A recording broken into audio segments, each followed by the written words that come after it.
सुप्रभात बच्चों। आज हम तुलसीदास जी का पाठ राम लक्ष्मण परशुराम संवाद को पढ़ेंगे।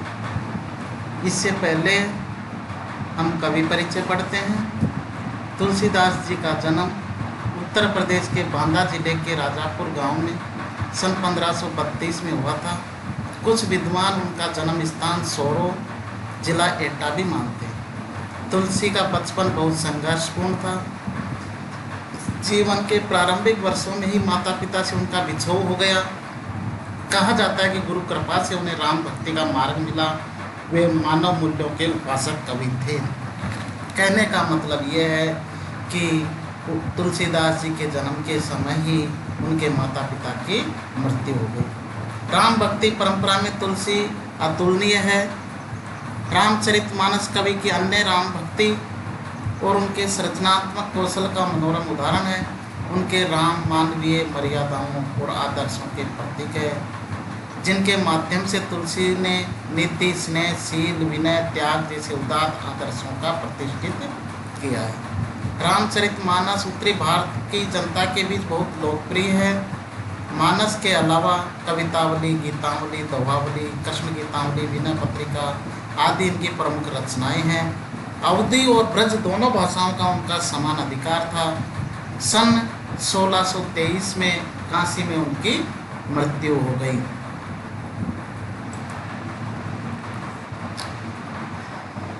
तुलसी ने रामचरितमानस की रचना अवधी में और विनय पत्रिका तथा कवितावली की रचना ब्रज भाषा में की। उस समय प्रचलित सभी काव्य रूपों को तुलसी की रचनाओं में देखा जा सकता है।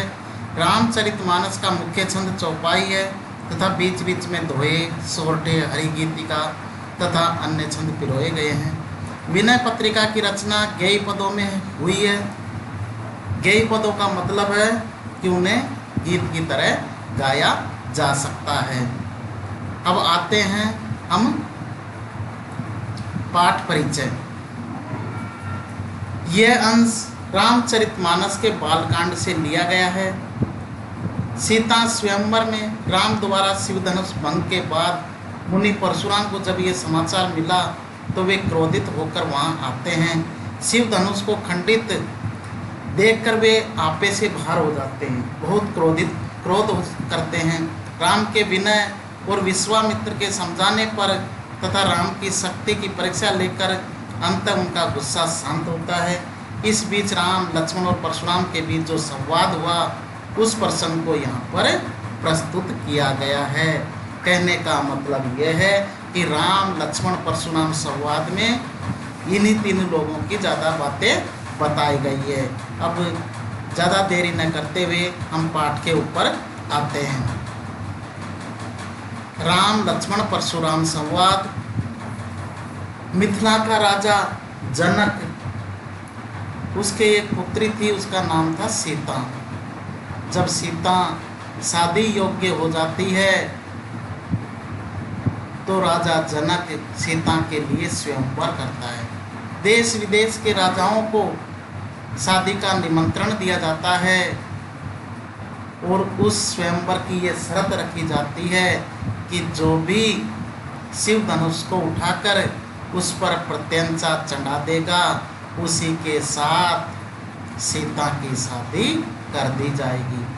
देश विदेश के महाबलवान राजा आते हैं और धनुष उठाने की कोशिश करते हैं, लेकिन धनुष उठाना तो दूर, उसे हिला तक नहीं पाते हैं।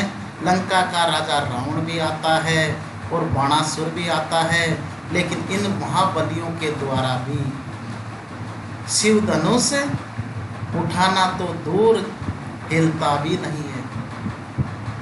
तब राजा जनक को गुस्सा आता है और वो कहते हैं कि मुझे लगता है कि मेरी बेटी सीता आजीवन कुंवारी रहेगी, क्योंकि ये धरती वीरों से खाली हो गई है। इस बात को सुनकर लक्ष्मण क्रोध करते हैं और कहते हैं कि जिस सभा में सूर्यवंशी हो वहाँ पर ऐसी बातें नहीं की जानी चाहिए। उसके बाद गुरु विश्वामित्र की आज्ञा से राम धनुष के पास जाते हैं, धनुष को उठाते हैं और उस पर प्रत्यंचा चढ़ाने की कोशिश करते हैं, लेकिन धनुष टूट जाता है। जैसे ही धनुष टूटता है, इस बात का पता परशुराम को लग जाता है और वह सभा में अत्यंत क्रोध करते हुए आते हैं और वहाँ पर आकर क्रोधपूर्ण वचन कहते हैं। यहाँ से अपना पाठ शुरू होता है। राम परशुराम जी से किस प्रकार विनय से कहते हैं, लक्ष्मण किस प्रकार व्यंग वचन कहता है और परशुराम का गुस्सा किस प्रकार और ज़्यादा बढ़ता है। तो प्यारे बच्चों, यही से हम पाठ को शुरू कर रहे हैं। नाथ संबोधन भंजन हारा, होई क्यों एक दास तुम्हारा। भगवान श्री राम परशुराम से कहते हैं कि हे नाथ, शिव जी के धनुष को तोड़ने वाला आपका कोई एक दास ही होगा, क्या आज्ञा है, मुझसे क्यों नहीं कहते। नाथ संबोधन भंजन हारा, होई क्यों एक दास तुम्हारा। रामचंद्र जी परशुराम से कहते हैं कि ये नाथ, शिव जी के धनुष को तोड़ने वाला कोई आपका ही एक दास होगा, मुझसे क्यों नहीं कहते, क्या आज्ञा है। आयस कहा कही किन मोई, मेरे लिए क्या आज्ञा है। सुनी रिसाई बोले मुनि को ही। भगवान श्री राम की बातों को सुनकर परशुराम मुनि क्रोधित होते हैं और कहते हैं, सेवक जो सो करे सेवकाई। अरे राम, सेवक वह होता है जो सेवा का कार्य करे।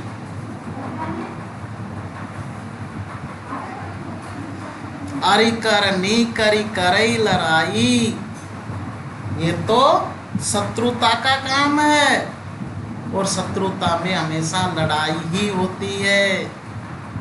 परशुराम जी क्रोधित होकर राम से कहते हैं कि सेवक वही होता है जो सेवा का कार्य करे, ये तो शत्रुता का काम है और शत्रुता में तो क्या होती है, लड़ाई होती है। सुनहु राम जय शिव धनु तोड़ा, हे राम तुम सुनो, जिसने भी इस शिव के धनुष को तोड़ा है, सहस भाव सम सो रिपु मोरा। रिपु का अर्थ होता है शत्रु। सहस भाव एक राजा का नाम है, वह सहस भाव राजा के समान मेरा शत्रु है। अब ये सहस भाव राजा कौन था, जिसकी हजारों भुजाएं थी और उसने परशुराम जी के पिता को मार दिया था।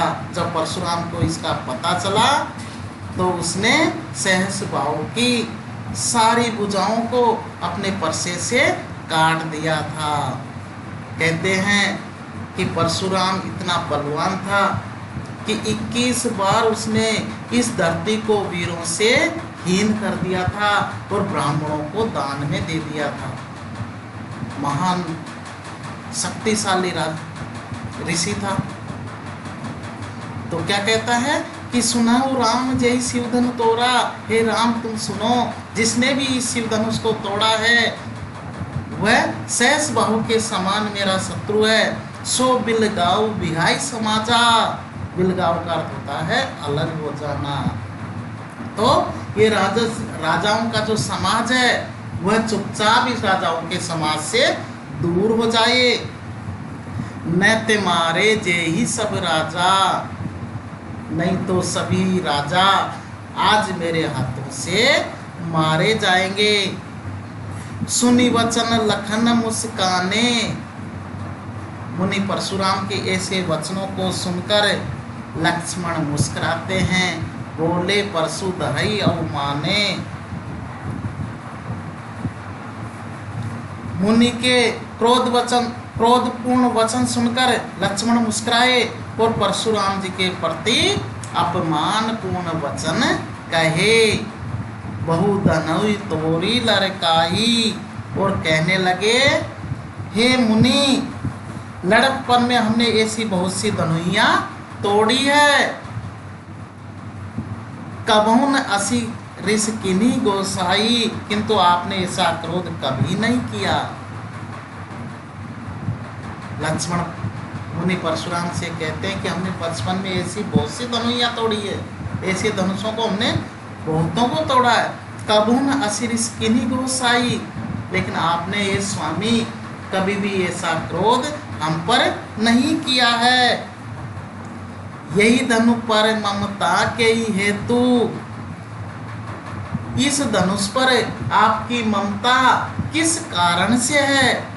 सुनी रिसाई कह भृगुकुल केतु, भृगुकुल केतु यानी भृगु वंश की जो पताका है, लक्ष्मण के वचनों को सुनकर क्रोधित होकर लक्ष्मण से कहने लगे, क्या कहने लगे? रे नृप बालक कालवश बोलत न संभार, धनुई सम त्रिपुरारी धनु विदित सकल संसार। रे का होता अरे, नृप बालक राजा के पुत्र, कालवश काल के वशीभूत होकर, तो ही तुझे न समार होश नहीं है। धनुई सम यानी धनुई सम यानी समान त्रिपुरारी धनु, शिव के धनुष को विदित जानता है, सकल संपूर्ण। अरे राजा के पुत्र, तू काल के वशीभूत होकर बोल रहा है, तुझे होश नहीं है। तू शिव के धनुष को एक साधारण धनुष बता रहा है। अरे इसको तो सारा संसार जानता है कि ये शिव का धनुष है। तो प्यारे बच्चों, मैं आशा करता हूँ कि आपको ये पाठ समझ में आ गया होगा।